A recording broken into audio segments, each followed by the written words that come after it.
तिमीलाई म अर्को प्रश्न सोध्न गइरहेको छु टुलु 1000 रुपैयाँको लागि। नेपालको राष्ट्रिय जनावरको नाम के हो? नेपालको राष्ट्रिय जनावरको नाम डाँफेचरा।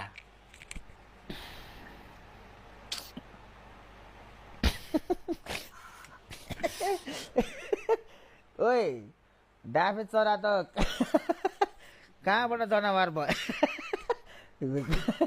डाँफेचरा त नाममा त चरा छ अनि मैले जनावर सोध्दैछु नि त यार। आज त्यो कुकुर सुतिरह पछाडितिर होइन, सुतिरहेछ कि त्यसलाई चाहिँ खानेको लागि व्यवस्थापन के छ त दाइ? यसले दिनको 1000 रुपियाँको मासु हान्छ। मासु खान्छ, मान्छेले भन्दा बेसी खान्छ। र सुन अर्को प्रश्न तिमीलाई आइसकेको छ। नेपालको राष्ट्रिय फुलको नाम? राष्ट्रिय फुलको नाम हजारी फुल हो। कहाँ तिम्रो गाउँको?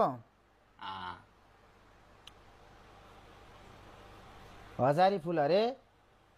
फुल हजारी फुल के को भन्छ? हजारपतिमा त मैले टुलुलाई पो राख्नु पर्ने रहेछ त यार।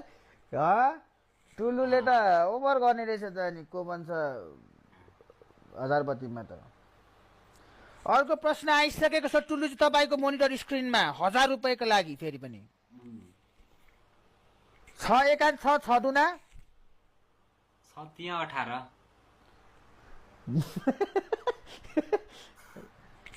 सही जवाब, तर प्रश्न अर्कै थियो, तिमीले आन्सर अर्कै भन्यौ होइन।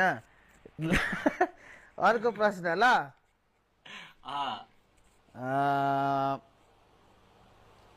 के सोधौँ यार अर्को प्रश्न तिमीलाई? म तिमीलाई खेलकुदको सोधौँ कि नेपालको बारेमा सोधौँ कि विदेशको बारेमा सोधौँ कि के को बारेमा सोधौँ?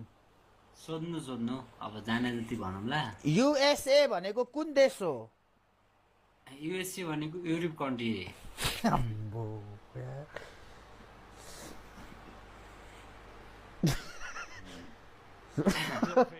लभली सदा। ल ठुलो अर्को प्रश्न है।